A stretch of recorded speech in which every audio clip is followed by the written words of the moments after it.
Good morning, students. Welcome in Urmila Devi PG College. Today we discuss about waves and wave motion.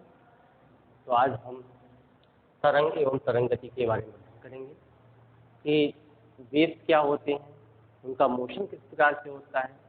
कुछ students कहते हैं sir waves जो है बहुत ही tough topic है, तो यहाँ पे आप देखिए कि टफ इसलिए आप लोगों को लगता है क्योंकि यहाँ पे कुछ चीज़ें जो होती हैं वो आपको दिखाई नहीं देती हैं। तो इसके पहले इसको आपको अच्छे तरीके से समझने के लिए, क्योंकि कोई भी वेव्स आप पढ़ेंगे सब में क्या आएगा, एसएचएम आएगा। क्या आएगा? एसएचएम आएगा, जिसको हम सिंपल हार्मोनिक मोशन कहते हैं।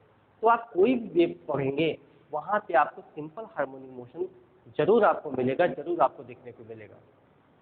तो यहाँ पे आप देख सकते हैं कि क्योंकि कोई भी वेव्स आप पढ़ेंगे तो वहाँ पे आपको एसएचएम के बारे में, सिंपल हार्मोनिक मोशन के बारे में आपको जानना बहुत ज़रूरी है। इससे बेटर ये होगा कि सबसे पहले जो हम आपको पीछे वीडियो बता चुके हैं, पिछला वीडियो हम आपको दे चुके हैं सिंपल हार्मोनिक मोशन के बारे में, उसका डिफरेंशियल इक्वेशन, उसका सोल्यूशन, उसको आप बहुत अच्छी तरीके से पढ़ लीजिए। पिछला वीडियो आप सर्च करेंगे सिंपल हार्मोनिक मोशन तो वहाँ से आपको मिल जाएगा, बहुत अच्छी जानकारी आपको वहाँ से मिलेगी। तो आज हम आपको पढ़ाते हैं कि वेव क्या होता है। कुछ लोग कहते हैं सर यहाँ पे जो डिस्टर्बेंस होता है, क्योंकि यहाँ पे कुछ चीज़ें क्या होती है, इनविजिबल होती हैं, अदृश्य होती हैं। और तरंग अगर देखा जाए तो इन यूनिवर्स, पूरे यूनिवर्स में सभी एक प्रकार से तरंगों से घिरे हुए हैं। यहाँ पे कुछ तरंगे होती हैं जो आपको दिखाई नहीं देती हैं। अब अगर यहाँ मान लें, यहाँ पे लिखा गया है a wave is a physical phenomenon can be described as a disturbance that travels through a medium from one location to another. इसका मतलब ये है कि जो आपका वेव्स होता है, तरंग होती है, एक प्रकार से फिजिकल फिनोमेनन होती है, वह क्या होता है कि एक प्रकार से disturbance that travels through a medium. यहाँ पे जैसे कि हम मान लेते हैं कि कोई हम रस्सी लेते हैं, रोप लेते हैं, एक बड़ा सा रोप ले लें और उसको एक स्थान कहीं हम बांध दें। बांधने के बाद जैसे ही बम्प करते हैं तो वहाँ से एक क्या बनता है, एक फॉर्म बनता है। जैसे हम मान लीजिए बड़ी सी एक रस्सी ले लें, वहाँ पे क्या करें, जैसे ही हम उसको अप डाउन करते हैं तो एक फॉर्म बनता है। यह क्या होता है कि आपका लाइक अ वेव, वो क्या होता है कि वेव का फॉर्म बनता है। यहाँ पे आप देख सकते हैं कि मान लेते हैं हम एक क्या लेते हैं, रोप लेते हैं, यहाँ से इसको हम क्या किए, बम्प किए, ये यहाँ पहुँचा। सेकेंड केस में यह क्या है, यहाँ से यहाँ पहुँचा। थर्ड केस में यह क्या होगा, थर्ड केस में यह यहाँ से जा करके झूम। ठीक, तो यह क्या है, यहाँ पे आप देख सकते हैं कि जो ट्रेवलिंग हो रही है, जो डिस्टर्बेंस हो रहा है, वह किसका डिस्टर्बेंस हो रहा है, डिस्टर्बेंस एनर्जी का हो रहा है। कि वेव मोशन में the disturbance of energy, the disturbance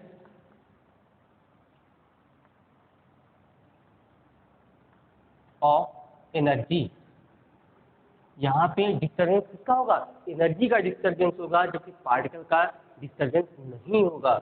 यहाँ पे जैसे कि रॉक को हम क्या करते हैं, अप डाउन करते हैं, तो देखिए उसके जो पार्टिकल्स होते हैं क्या करते हैं, वाइब्रेट करते हैं, और एनर्जी का क्या होता है कि यहाँ पे डिस्टर्बेंस होता है। फॉर एग्जाम्पल जैसे हम कोई स्टोन ले लें, पत्थर ले लें, अब उसको किसी पॉन्ड में क्या करें, हम फेंक दें, किसी पॉइंट में हम क्या करें, उसको फेंक दें। जब उसको फेंक देंगे इस प्रकार से झूम झूम झूम झूम क्या होता है कि अप डाउन एक फॉर्म बनता है। एक फॉर्म बनता है, वो क्या होता है, लाइक अ वेव, लाइक क्या होता है, वेव होता है, तरंग होती है। अब यहाँ से आप देख सकते हैं कि a wave is a physical phenomenon can be described as a disturbance that travels through a medium from one location to another location. एक लोकेशन से दूसरे लोकेशन में क्या होता है, डिस्टर्बेंस होता है। जैसे कि यहाँ पे आप देखिए एक लोकेशन इसका ए रहा, सेकेंड यहाँ रहा, थर्ड क्या रहा, यहाँ रहा, एक क्या बनता एज ए वेव। और यहाँ भी क्या है कि जब हम किसी भी पार्टिकल को किसी भी स्टोन को हम क्या करें, किसी पानी में हम फेंकते हैं तो वहाँ से लाइक ए वेव जो बनता है, डिस्टर्बेंस होता है, first step, second step, third step, fourth step, last step क्या है, किनारे पे जाकर के वह स्टॉप हो जाता है। या कह सकते हैं विक्षोभ, वही क्या है विक्षोभ मतलब डिस्टर्बेंस, विक्षोभ उत्पन्न करने की जो प्रकृति होती है वही क्या होता है, आपका वेव होता है।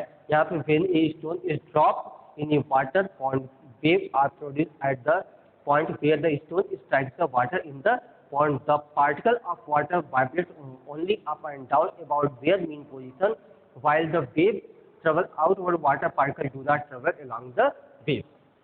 यहाँ पे क्या है, अभी हमने आपको बताया कि वाटर के जो पार्टिकल होते हैं वाइब्रेट करते हैं, ठीक उसी तरीके से जैसे हम रोप के बारे में बताए थे, इसके पार्टिकल क्या करते हैं, वाइब्रेट करते हैं, ट्रेवल नहीं करते हैं।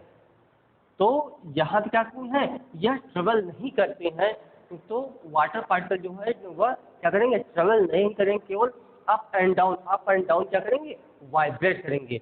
अप एंड डाउन क्या करते हैं, या वाइब्रेट करते हैं, या क्या करते हैं, वाइब्रेट करते हैं।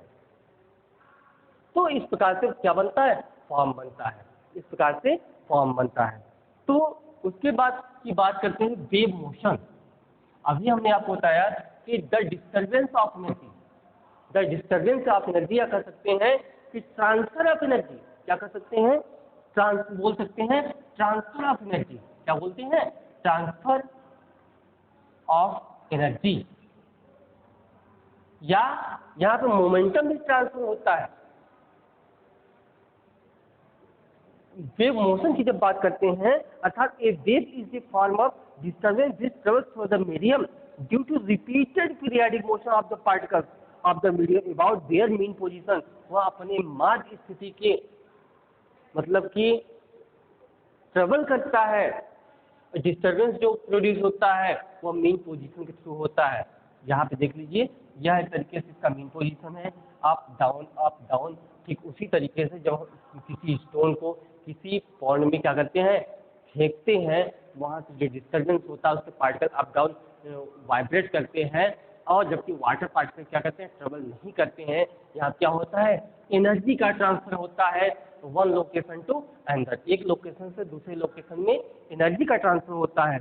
हम कह सकते हैं कि this disturbance handed over from one particle to the next, एक पार्टिकल से दूसरे पार्टिकल में जो डिस्टर्बेंस होता है उसी को हम कहते हैं वेव मोशन कहते हैं, तरंग गति कहते हैं।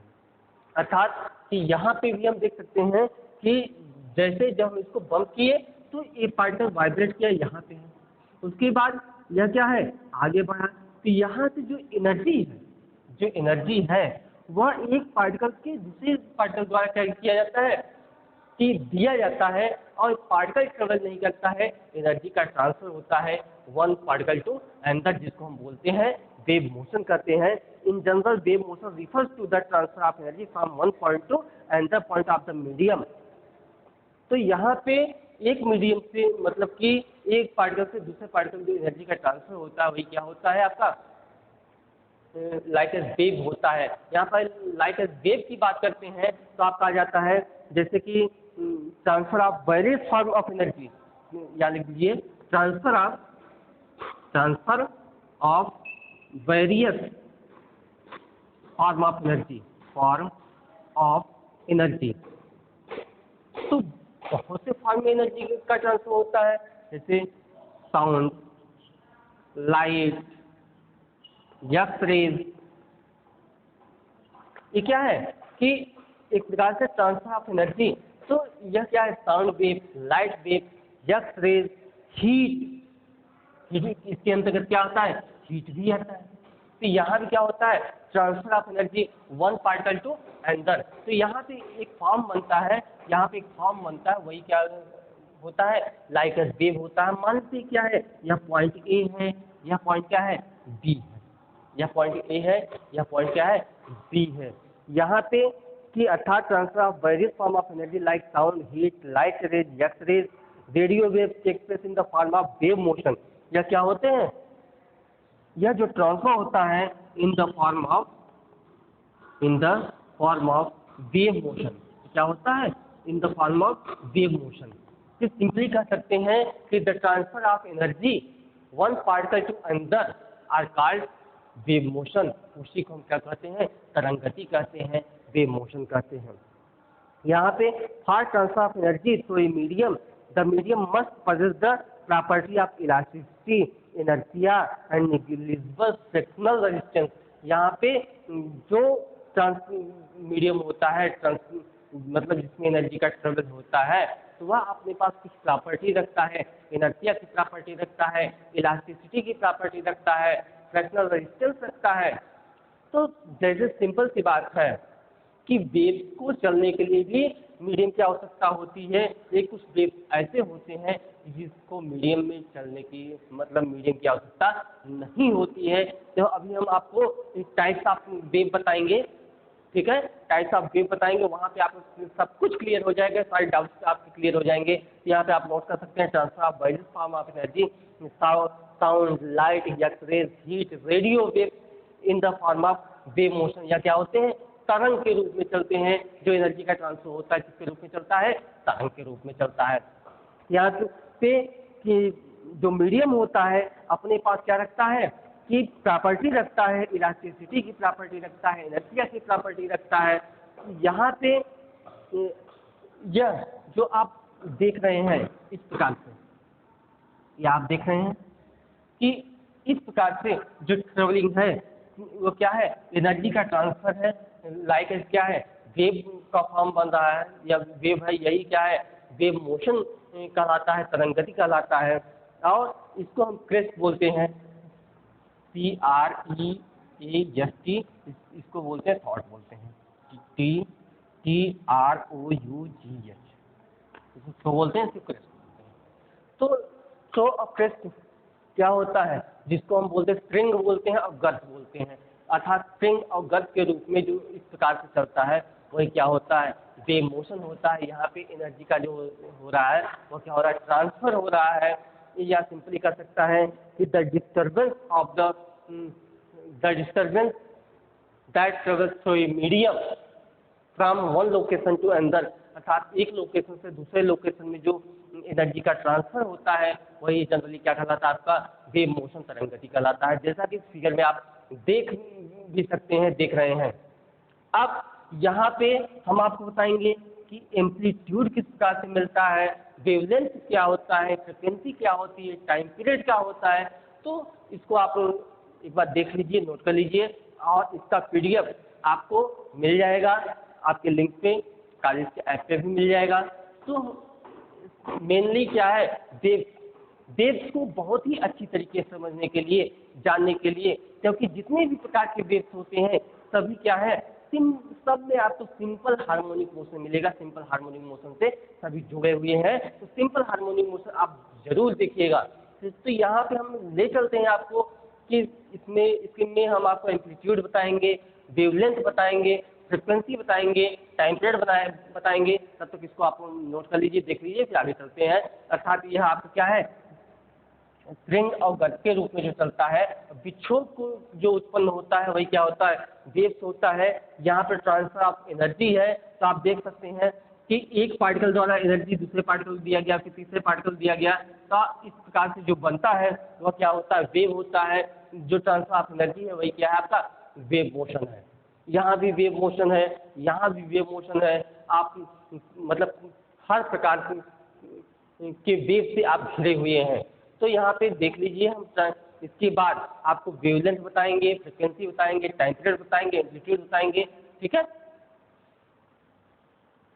अभी वेव क्या होता है, वेव मोशन क्या होता है, इसके बारे में हमने आपको बताया। वेव क्या होता है, वेव जो होता है फिजिकल फिनोमिनन होता है।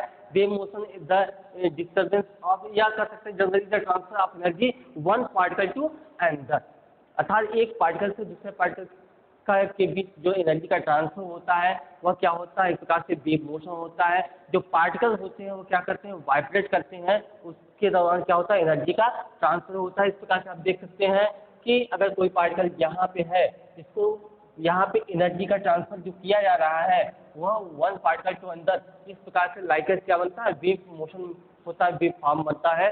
अब हम यहाँ बताएंगे वेवलेंथ क्या होता है, फ्रिक्वेंसी क्या होता है, एम्पलीट्यूड क्या होता है, टाइम पीरियड, वाइब्रेशन, फेज।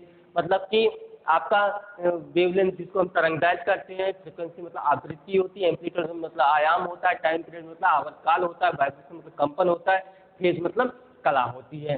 तो यहाँ से आप देख लीजिए, फर्स्ट हम आते हैं वेवलेंथ। क्या? वेवलेंथ।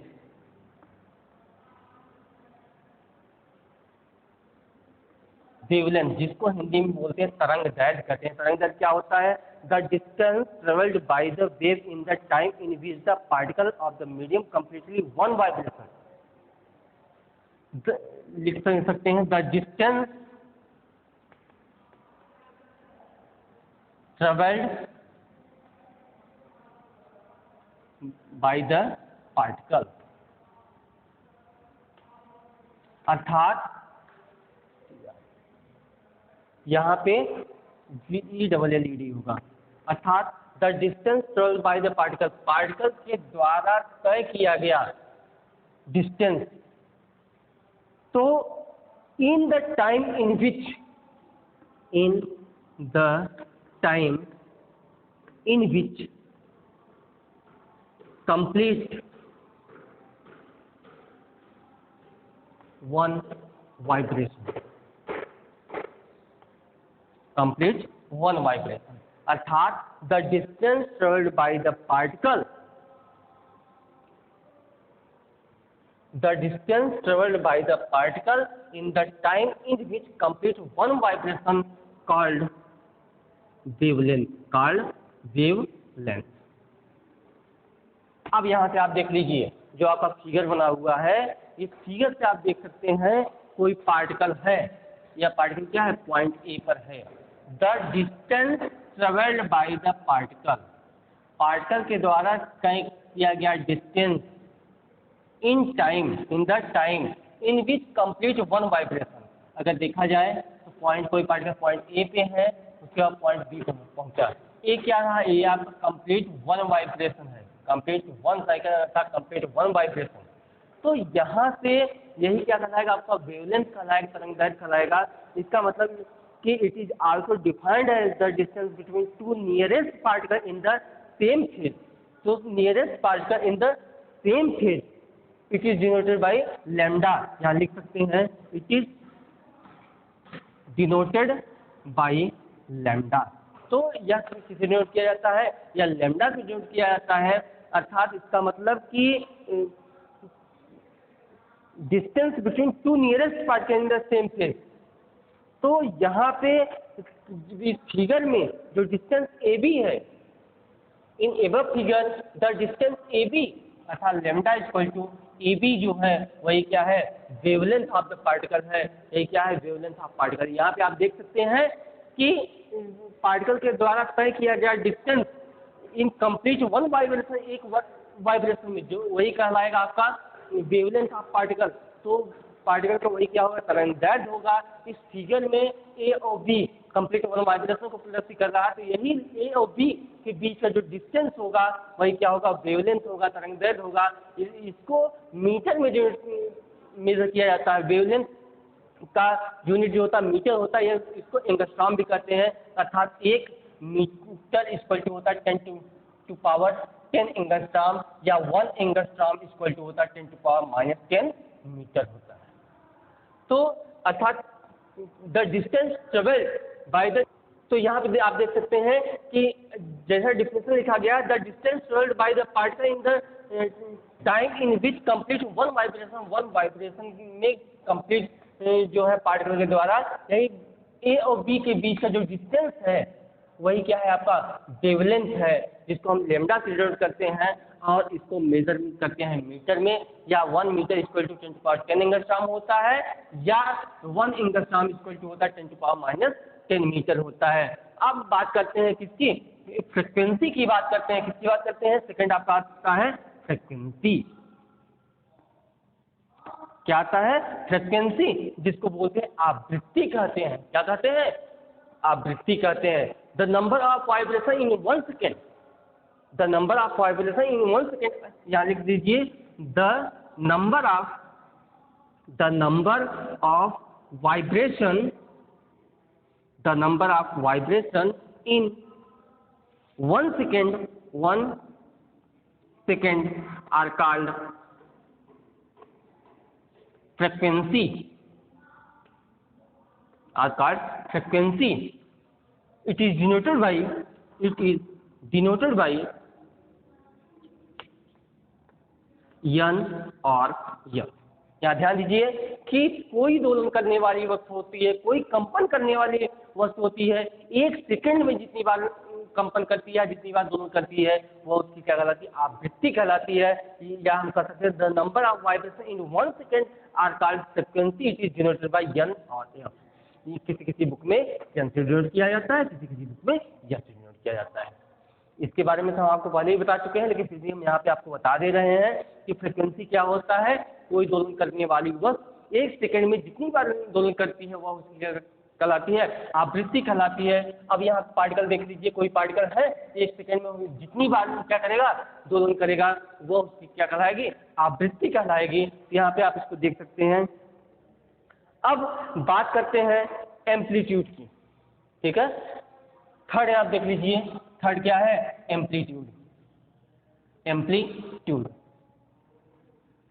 ये आता है थर्ड क्या है आपका? एम्पलीट्यूड, जिसको हम बोलते हैं आयाम बोलते हैं। तो the maximum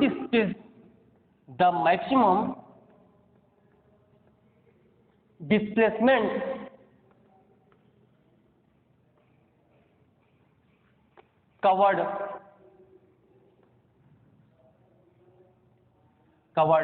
by the particle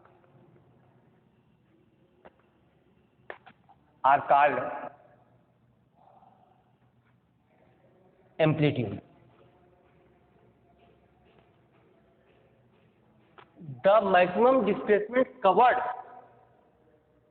by the particle to mean position.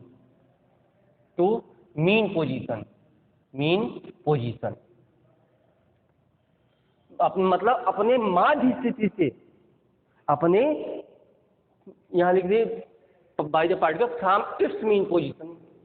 From यहाँ कर दीजिए, फ्रॉम मीन पोजीशन, अर्थात अपने माध्य स्थिति से। जैसे कि यहाँ पे यह आपका पार्टिकल लाइक हमने वेव बताया है, अपनी माध्य स्थिति से। यह क्या है? एक प्रकार से यह पॉइंट जो है इसको बोलेंगे मीन पोजीशन। क्या कहेंगे? इसको मीन पोजीशन कहेंगे। यहाँ मीन पोजीशन से जितना मैक्सिमम डिस्प्लेसमेंट होगा किसी पार्टिकल का, ए पॉइंट, यह क्या कहलाएगा? It is called amplitude. अर्थात अपनी माध्य स्थिति से मैक्सिमम डिस्प्लेसमेंट अगर किसी पार्टिकल का होता है वह क्या कहलाएगा? वह एम्पलीट्यूड कहा जाता है। अर्थात the maximum displacement of the particle from its mean position of rest are called amplitude of particle. यहाँ पे ए पॉइंट मान लीजिए, क्या होता है? यह इसका एम्पलीट्यूड होता है। यह पॉइंट सी डी, यहाँ पे जो आपको फिगर दिख रहा है, in figure point C D are called amplitude. इस फिगर से अगर आप देखेंगे तो यह क्या होगा कि पॉइंट सी डी जो होगा वह किसी पार्टिकल क्या होगा? एम्पलीट्यूड होगा। तो हमें ऐसा करते हैं कि यह पॉइंट जो है आपको बहुत अच्छे तरीके से समझ में आ गया होगा, इसको आप नोट कर लीजिए। तो हम आगे चलते हैं टाइम पीरियड, वाइब्रेशन और फेज पे। पहले आप इसको नोट करें।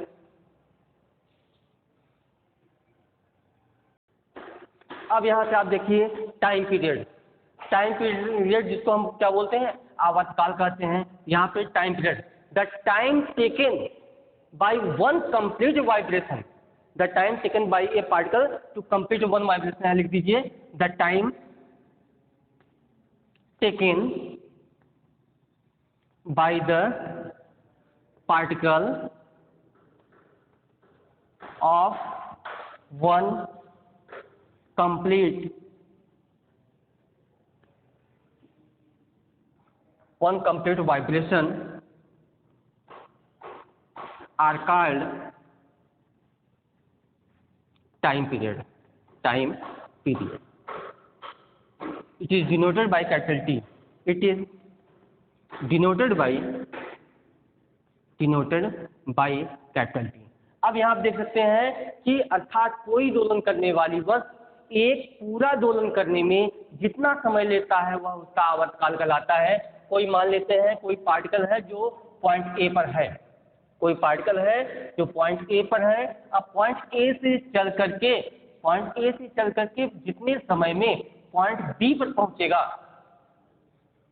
पॉइंट ए से चलकर जितने समय में पॉइंट बी पर पहुंचेगा वह उसका क्या कहलाएगा, टाइम पीरियड कहलाएगा, आवर्तकाल कहलाएगा। इसका मतलब यह है कि कोई दोलन करने वाली वस्तु एक कंप्लीट साइकिल या एक कंप्लीट वाइब्रेशन पूरा करने में जितना समय लेता है वह उसका आवर्तकाल कहलाता है। इसको हम टी से डिनोट करते हैं, इसको हम टी से डिनोट करते हैं। और इफ फ्रीक्वेंसी भी यन, यदि if frequency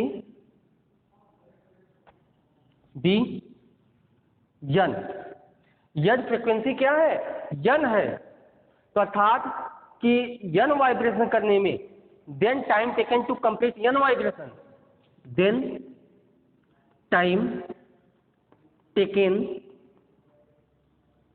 N vibration, one vibration करने में कितना समय लग रहा है, 1 सेकेंड लग रहा है।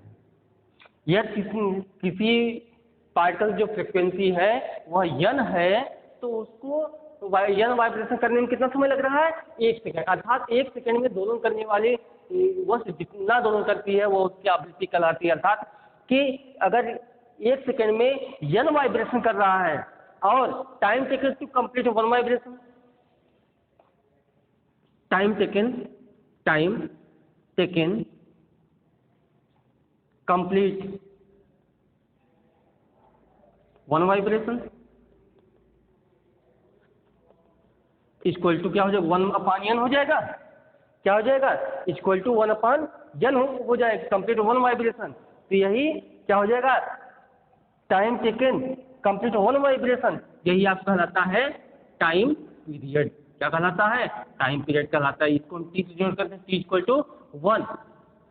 टू 1/n, अर्थात टाइम पीरियड ऑफ फ्रीक्वेंसी में जो रिलेशन होता है, यहाँ लिख सकते हैं the relation between time period and frequency क्या होता है, n into T equal to क्या होता है 1, where n is the frequency of the particle and t is the time period of the particle. और यहाँ लिख सकते हैं n इक्वल टू 1/t और t इक्वल टू 1/n। अर्थात यही होता है आपका फ्रीक्वेंसी और टाइम पीरियड में रिलेशन। तो फ्रीक्वेंसी क्या होता है कि 1 सेकेंड में जितना वाइब्रेशन होगा, जितनी बार वाइब्रेशन होगा वो उसकी फ्रीक्वेंसी होगी, और एक कंप्लीट वाइब्रेशन में जितना टाइम लगता है वो उसका टाइम पीरियड कहलाता है। तो यहाँ टाइम पीरियड और फ्रीक्वेंसी में जो रिलेशन है n into T equal to 1 है। ये आपको क्या हो गया, टाइम पीरियड। उसके बाद आता है वाइब्रेशन। क्या आता है, वाइब्रेशन। यदि कोई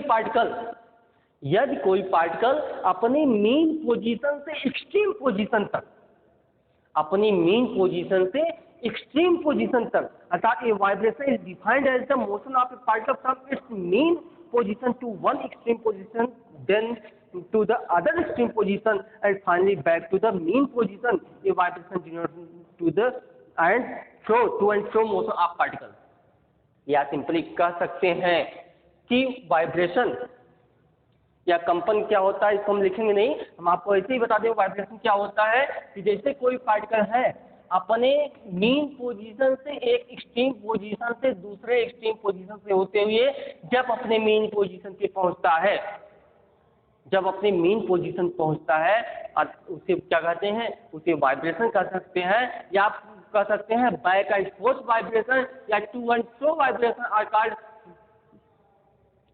to and fro motion, back and forth motion या to and fro motion are called vibration. जैसे सिंपली यहाँ पे हम वेव पढ़ा रहे हैं, लेकिन फिर भी यहाँ पेंडुलम को लेकर हम देख सकते हैं।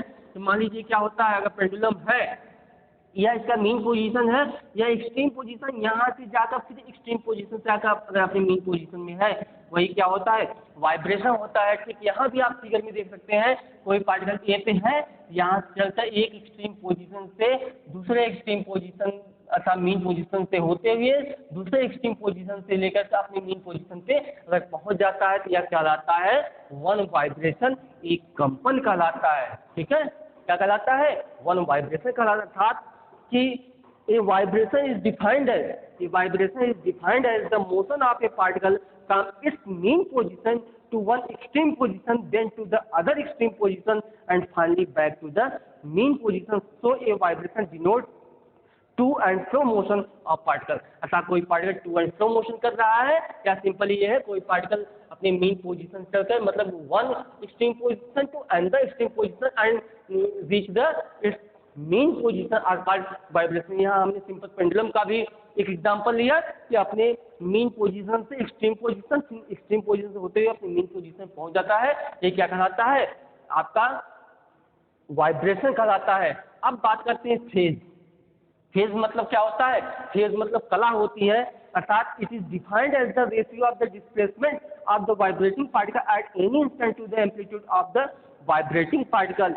या सिंपली ये कह सकते हैं कि जो फेज होता है, यहाँ फेज इक्वल टू क्या होता है? Displacement upon amplitude. Displacement upon क्या होता है? Amplitude. Displacement upon amplitude.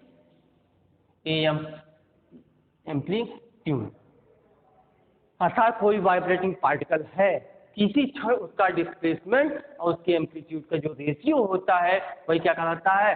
Phase कहलाता है। फेज क्या होता है? फेज एक प्रकार से किसी पार्टिकल के पोजीशन को बताता है, उसके स्थिति को बताता है कि उस क्षण वह किस पोजीशन में है। The phase are defined at any instant are described to the position of the particle at that instant। इसका मतलब जो पार्टिकल की पोजीशन को बताता है और क्या होता है? फेज होता है, कला होती है। अब हम आपको बताते हैं relation between frequency, wavelength and velocity. पहले आप इसको नोट कर लीजिए, फिर हम रिलेशन पे चलते हैं।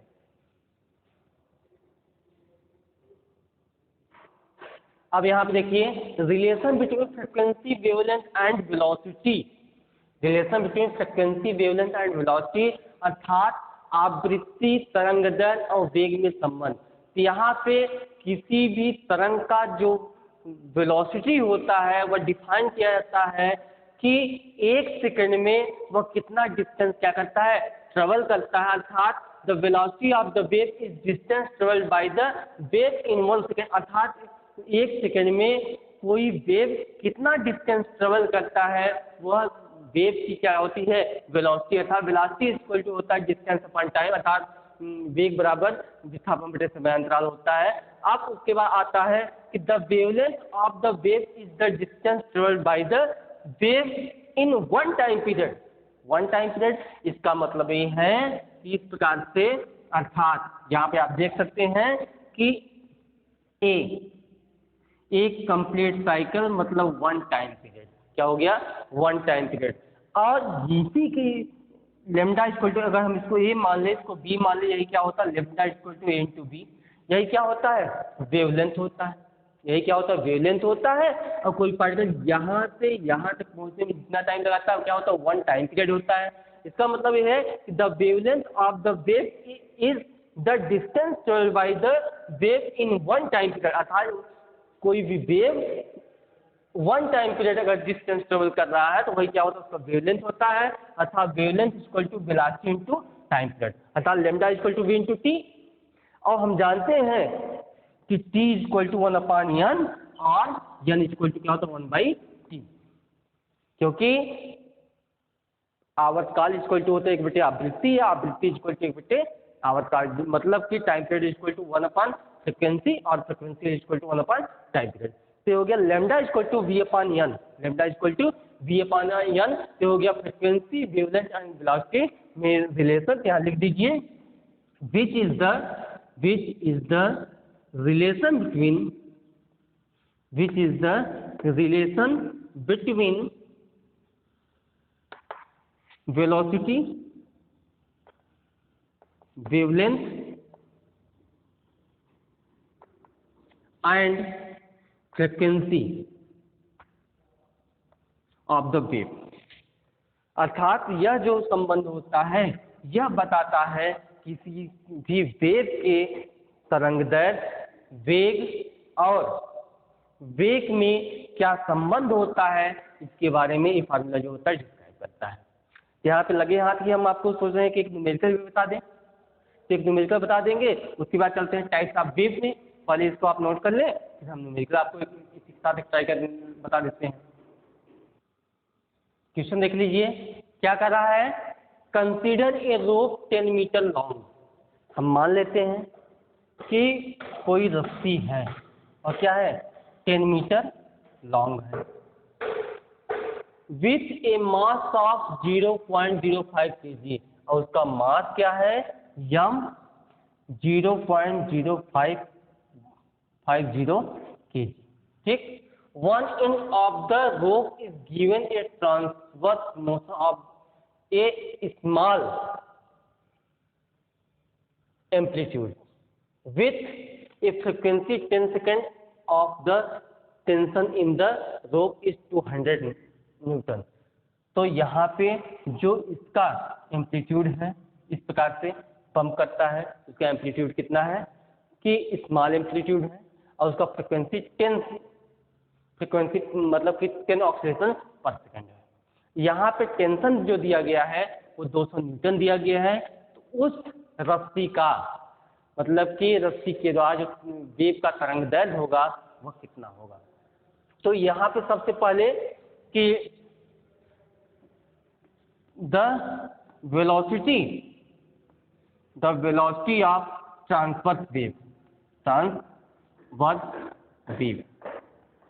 तो यहाँ पे होता है v √T/m। क्या होता है, v √T/m होता है। अब यहाँ पे क्या दिया गया है, गिवन या T = क्या है, टेंशन। जो टेंशन दिया गया कितना दिया गया, 200 न्यूटन दिया गया है। टेंशन कितना दिया गया है, टेंशन आपको 200 न्यूटन दिया गया है। मास पर unit length of the string, तो m = यहाँ पे मास पर यूनिट लेंथ ऑफ स्ट्रिंग। तो मास पर यूनिट लेंथ ऑफ स्ट्रिंग कितना है, 0.050/10। तो कितना हो गया, तो 0.0050 kg/मीटर।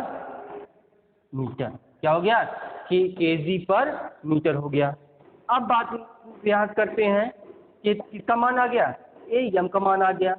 अब v निकाल लेते हैं, वेलोसिटी v √T/m। t का मान रख दीजिए, t का मान कितना है, 200 दिया गया है, ये हो गया 0.0050। इसको हम सॉल्व करेंगे, तो हो जाएगा √, तो हो जाएगा 200 इंटू आप 1 2 3 4 अर्थात 1 1 2 3 4 कितना हो गया, अपान कितना हो गया, अपान 50 हो गया। जब हम इसको सॉल्व करेंगे तो कितना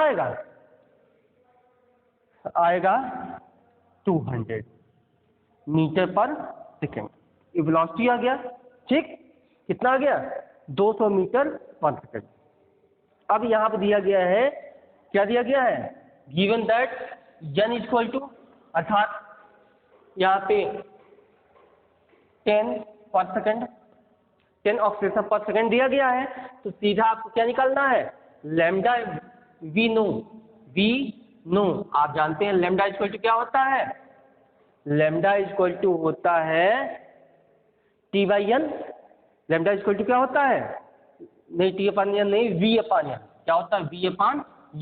तो V का मान कितना आया है, V का मान 200 आया है, और इसका n का मान कितना आया है, n का मान 10 आया है। तो कितना हो गया, 20 मीटर, 20/200 हो गया 20 मीटर। ये हो गया वेवलेंथ ऑफ द वेव। ठीक है, इसको नोट कर लीजिए, देख कर लीजिए, आशा करते हैं समझ में आ गया होगा। फिर हम आगे चलते हैं टाइप्स ऑफ वेव्स में। अब यहाँ बात करते हैं types of waves and wave motion, अर्थात types of wave and wave motion. तो यहाँ पे मेनली आप देख लीजिए, वेव जो होता है वह मेनली 2 प्रकार का होता है। तो सबसे पहले यहाँ पे मैकेनिकल वेव और non mechanical wave, mechanical and non mechanical, ठीक है। तो मेन तो ये हो गया मैकेनिकल वेव और नॉन मैकेनिकल वेव।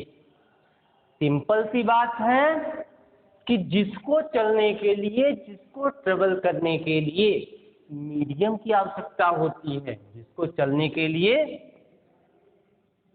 मीडियम की आवश्यकता होती है, ऐसे वेव को मैकेनिकल वेव कहते हैं। ऐसी तरंगे जिसको चलने के लिए माध्यम की आवश्यकता होती है, उसे क्या कहते हैं? मैकेनिकल वेव कहते हैं। जैसे साउंड आपका क्या हो गया? साउंड आपका मैकेनिकल वेव होता है। और नॉन मैकेनिकल मतलब नो मीडियम, जिसको चलने के लिए किसी माध्यम की आवश्यकता नहीं होती। ऐसा वेव जिसको चलने के लिए किसी माध्यम की आवश्यकता नहीं होती है, ऐसे वेव्स को क्या कहते हैं? नॉन मैकेनिकल वेव कहते हैं। यहाँ पे आपका लाइट आ जाता है और उसके बाद एम वेव आ जाता है। एम वेव मतलब इलेक्ट्रोमैग्नेटिक वेव, इलेक्ट्रोमैग्नेटिक वेव अर्थात ऐसा वेव जिसको चलने के लिए माध्यम की आवश्यकता होती है वह मैकेनिकल वेव होता है।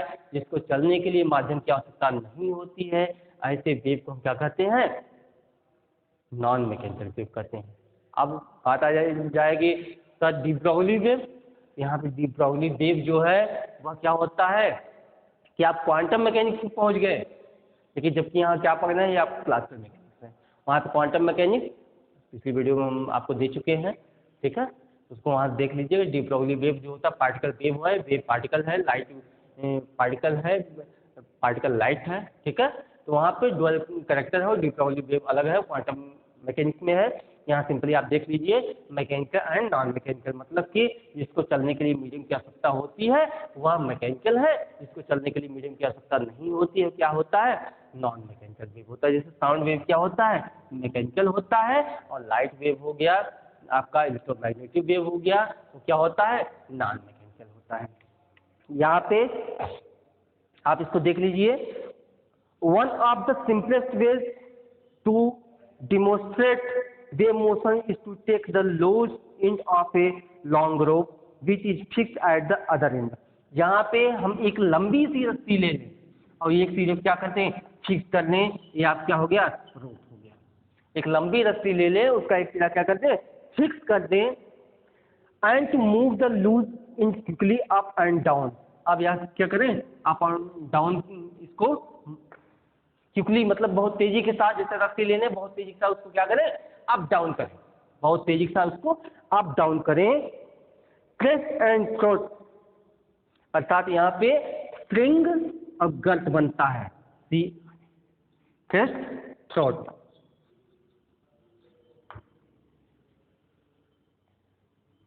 इस प्रकार से स्प्रिंग और गर्त बनता है। यहाँ पे हमने आपको बताया यह क्या होता है? एम्पलीट्यूड होता है।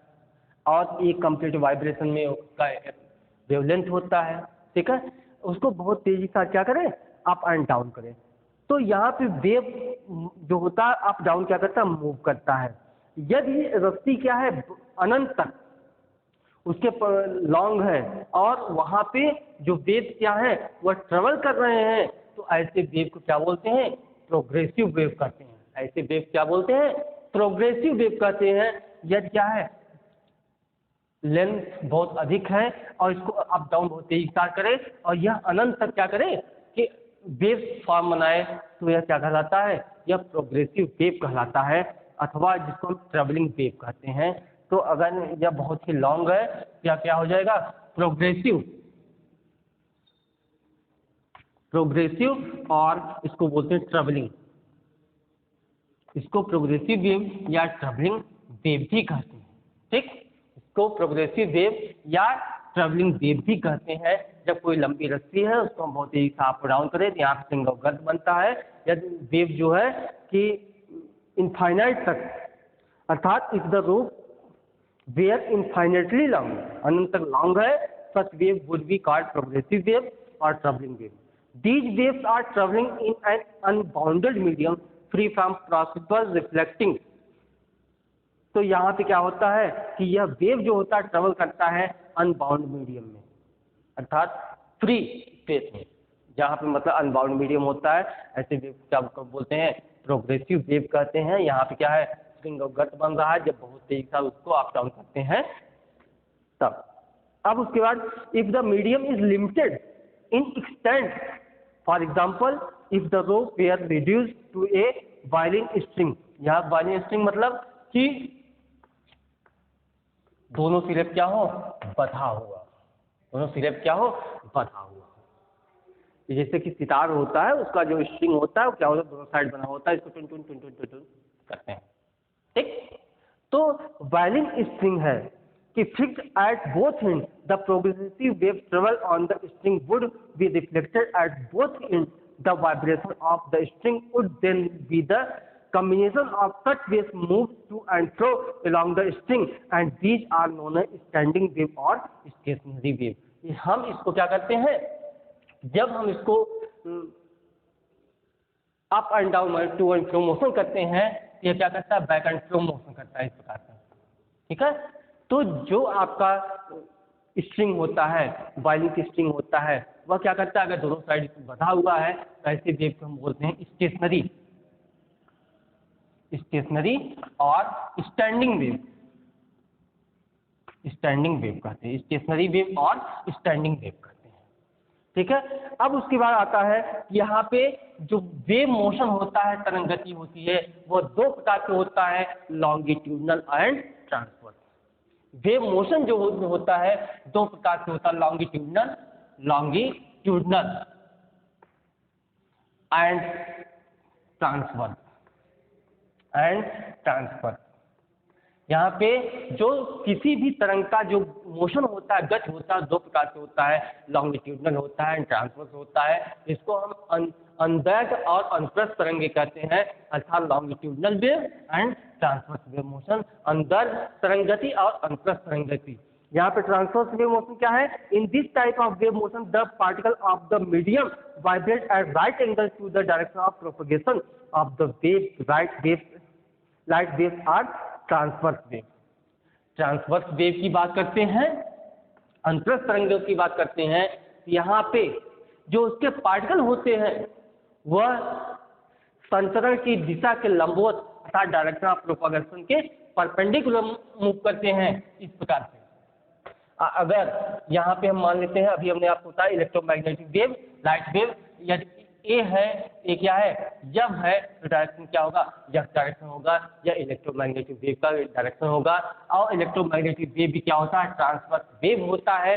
लाइट क्या होती है, ट्रांसवर्स वेव होती है। तो ट्रांसवर्स वेव के बारे में हमने आपको बताया कि in this type of wave motion the particle of the medium vibrate at right angle to the direction of propagation of the wave. और यहाँ पे जो लाइट होता है वो क्या होता है, ट्रांसवर्स वेव होता है। और सिंपली अब यहाँ पे हम आपको ऑप्टिक्स तो पढ़ा नहीं रहे हैं, लेकिन फिर भी हम आपको बताते चल रहे हैं कि आपने लाइट पढ़ा होगा, 12th में लाइट पढ़ा होगा। तो यहाँ पे reflection of light, refraction of light, diffraction of light, interference of light, इन सब प्रॉपर्टीज जो है लाइट की, इन सब के द्वारा हमें पता नहीं लगा सकते कि लाइट क्या होता है, लॉन्गिट्यूडनल होता है या ट्रांसवर्स होता है। लाइट की एक प्रॉपर्टी ऐसी है जिसके द्वारा हमें पता लगाते हैं कि लाइट जो है वह ट्रांसवर्स इन नेचर है। वो कौन सा है, पोलराइजेशन ऑफ लाइट है। प्रकाश का ध्रुवण एक ऐसी घटना है जिसके द्वारा हमें पता लगाते हैं कि जो लाइट होता है वह क्या होता है, ट्रांसवर्स इन नेचर होता है, अनुप्रस्थ तरंगे होती हैं और प्रकृति में अनुप्रस्थ होता है। अब बात करते हैं कि लॉन्गिट्यूडनल वेव। अब क्या बात करते हैं, लॉन्गिट्यूडनल वेव की बात करते हैं कि in this type of wave motion particle of the medium vibrates along the direction of propagation. अर्थात जो लॉन्गिट्यूडनल वेव होता है वह संचरण की दिशा में क्या करता है, वाइब्रेट करता है। ऐसे मोशन को हम क्या कहते हैं, लॉन्गिट्यूडनल वेव मोशन कहते हैं। तो जैसे आपका साउंड वेव जो होता है वह लॉन्गिट्यूडनल वेव मोशन होता है। इसको आप देखिए, अभी हम बताते हैं। यहाँ पे अभी हमने आपको बताया कि जो लॉन्गिट्यूडनल वेव होता है, जो आपका लॉन्गिट्यूडनल वेव होता है वह कि is the direction of propagation, यह संचरण की दिशा के रूप में चलता है, अर्थात in this type of wave motion particles of the medium vibrates along the direction of propagation of the wave, sound waves are longitudinal wave. यहाँ पे साउंड वेव जो होता है वो क्या होता है, लॉन्गिट्यूडनल वेव होता है। तो अगर देखा जाए कि सॉलिड में जो होता है वह लॉन्गिट्यूडनल और ट्रांसवर्स दोनों पाया जाता है, लॉन्गिट्यूडनल और ट्रांसवर्स दोनों पाया जाता है। जैसे वायलिन की जो स्ट्रिंग है, अर्थात सॉलिड में जो वाइब्रेशन होता है, किसी सॉलिड में जो कंपन होता है वह ट्रांसवर्स और आपका लॉन्गिट्यूडनल दोनों होता है। और यहाँ पे गैस में ट्रांसवर्स नहीं होता है, लिक्विड में आपका ट्रांसवर्स और लॉन्गिट्यूडनल दोनों होता है, क्योंकि जैसे जब फ्लो ऑफ लिक्विड जब फ्लो होता है तो वहाँ पे जो wave particle like as wave होता है, वहाँ पे जो ट्रेवल होता है वो लॉन्गिट्यूडनल होता है, और उसके सरफेस पे जो शियर होता है वह क्या बताता है, वह ट्रांसवर्स बताता है। अभी हमने आपको जैसे बताया कि जो लाइट की प्रॉपर्टी होती है रिफ्लेक्शन, रिफ्रैक्शन, डायफ्रैक्शन, इसके द्वारा हम पता नहीं लगा सकते कि वह क्या है, ट्रांसवर्स है कि लॉन्गिट्यूडनल है। लेकिन लाइट की एक ऐसी प्रॉपर्टी है जिसके द्वारा हमें पता लगाते हैं कि जो लाइट होता है वो क्या होता है, ट्रांसवर्स होता है, ट्रांसवर्स इन नेचर होता है। तो आपका लॉन्गिट्यूडनल हो गया, आपका ट्रांसवर्स वेव हो गया। इसका डेफिनेशन हमने आपको बताया, एक बार और आप देख लीजिए कि in this type of wave motion the particle of the medium vibrate at right angle to the direction of propagation of the wave. तो ऐसे वेव को हम क्या बोलते हैं, ट्रांसवर्स वेव कहते हैं। ट्रांसवर्स वेव में ट्रांसवर्स क्या है आपका, लाइट, जैसे लाइट, यह क्या है आपका ट्रांसवर्स। और एक तरीके से क्या होता है, मैकेनिकल। और लॉन्गिट्यूडनल वेव में जैसे साउंड वेव जो होता है वह क्या होता है आपका, कि वह लॉन्गिट्यूडनल वेव होता है। और सॉलिड में लॉन्गिट्यूडनल और ट्रांसवर्स वेव दोनों पाया जाता है। हमें आशा करते हैं कि आप ये टॉपिक बहुत ही अच्छी तरीके से समझ गए होंगे, जान गए होंगे। अब नेक्स्ट टॉपिक जो होगा हमारा वह इक्वेशन ऑफ वेव मोशन होगा। यहाँ पे mechanical, non mechanical, transverse, longitudinal, stationary, progressive wave, इन सब के बारे में हमने आपको अच्छे से बता दिया है। हम आशा करते हैं कि आप बहुत अच्छे तरीके से समझ गए होंगे। और इसका जो नोट्स है आपको कॉलेज के ऐप पे मिल जाएगा, उसको आप देखने की कोशिश करें। वीडियो को आप अंत तक देखें, लास्ट तक देखें, जो प्रॉब्लम हो कमेंट करें।